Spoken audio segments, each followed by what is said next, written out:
Retirement के बाद राहुल सिन्हा का अधिकतर समय घर में ही बीतता था। उम्र के आखिरी पड़ाव में तबीयत कुछ ज़्यादा ही बिगड़ गई तो विदेश में रह रहे बेटे बहू ने देखभाल के लिए नर्स का इंतजाम कर दिया। 7 बजे आती और शाम को 7 बजे चली जाती थी। 32 साल की नर्स रोमिला बेहद विनम्र और जिंदा दिल महिला थी। उसके पति कुछ साल पहले सड़क दुर्घटना में चल बसे थे। घर में केवल बुजुर्ग सास ससुर और एक 10 साल की बेटी थी। रोमिला की देखभाल और दवाइयों के असर से राहुल जी की तबीयत में सुधार होने लगा। बेटा रोज शाम को वीडियो कॉल करके उनका हाल चाल पूछकर अपना उत्तरदायित्व निभा लेता था। जैसे जैसे राहुल जी की तबीयत में सुधार आ रहा था वैसे वैसे वो मन ही मन उदास भी हो रहे थे। इसकी वजह थी स्वस्थ होने के बाद फिर उसी अकेलापन को झेलना पड़ेगा। राहुल जी चाहते थे रोमिला उनके पास रहे, लेकिन वह नर्स नहीं होममेड थी। उसके जाने ख्याल भर से बुढ़ापे का अकेलापन उनकी बेचैनी को बढ़ा देता था। आखिर वह दिन भी आ ही गया जिस दिन रोमिला का राहुल के घर में अंतिम दिन था। सुबह से ही राहुल जी का दिल भारी। उन्हें ऐसा महसूस हो रहा था जैसे अपनी बेटी को विदा कर रहे हों। रविवार था तो सान्वी नर्स की बेटी भी रोमिला के साथ थी। शनिवार को उसके लिए लाए ड्रेस, चप्पल, खिलौने और मिठाई बड़े प्यार दुलार से राहुल जी ने उसे थमाया।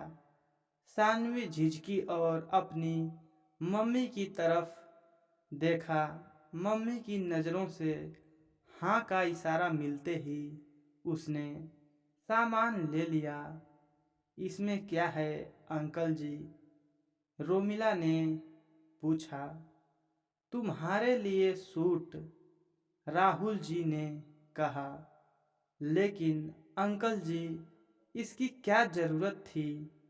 ज़रूरत नहीं थी बेटा, यह तो बस एक बूढ़े पिता का अपनी बेटी के लिए प्यार समझो। यह कहते हुए राहुल जी ने आशीर्वाद भरा हाथ रोमिला के सिर पर फेरा। यह देखकर रोमिला की आंखों में आंसू आ गए। सब सामान उठाकर दोनों माँ बेटी जाने को तैयार हुई तो अचानक रोमिला ठहरी और मुड़कर राहुल जी को देखा। उनकी आंखों में भी आंसू थे। रोमिला चलकर राहुल जी के पास आई और उनके गले लग गई। यह शायद संसार का सबसे सुंदर दृश्य था।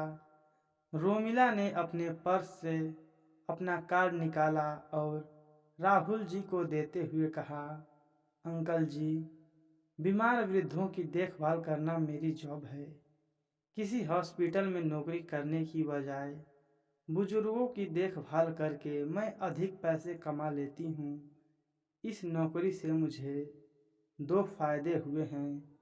एक तो पति के जाने के बाद मजबूत आर्थिक बल मिला और दूसरा आप जैसे बड़ों का प्रेम और आशीर्वाद। जितने भी अकेले वृद्धों की मैंने देखभाल की है उनसे पारिवारिक रिश्ते बन गए हैं।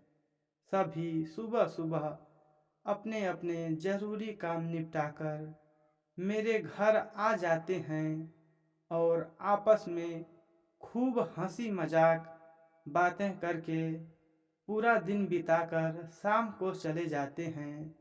इस तरह सभी अकेले बुजुर्ग आपस में अपने सुख दुख बांटकर अपना भरा पूरा परिवार बनाए हुए हैं। क्या आप भी इस परिवार का हिस्सा बनेंगे? राहुल जी ने कार्ड हाथ में लिया और फिर से रोमिला जी को भरकर आशीर्वाद देते हुए कहा, अब मुझे लग रहा है जब तक मेरी जिंदगी है तब तक मुझे अकेले नहीं रहना पड़ेगा। सानवी ने इठलाते हुए कहा, मैं किसी को अकेला नहीं छोड़ती। सब हंस पड़े। दोस्तों, यह कहानी अब समाप्त होती है। इस कहानी को आपने पूरा सुना, इसका मतलब ऐसी कहानियाँ सुनना आपको पसंद है, इसलिए आप हमारे चैनल को सब्सक्राइब कर लें, क्योंकि ऐसी ऐसी कहानियाँ हम लाते रहते हैं। धन्यवाद दोस्तों।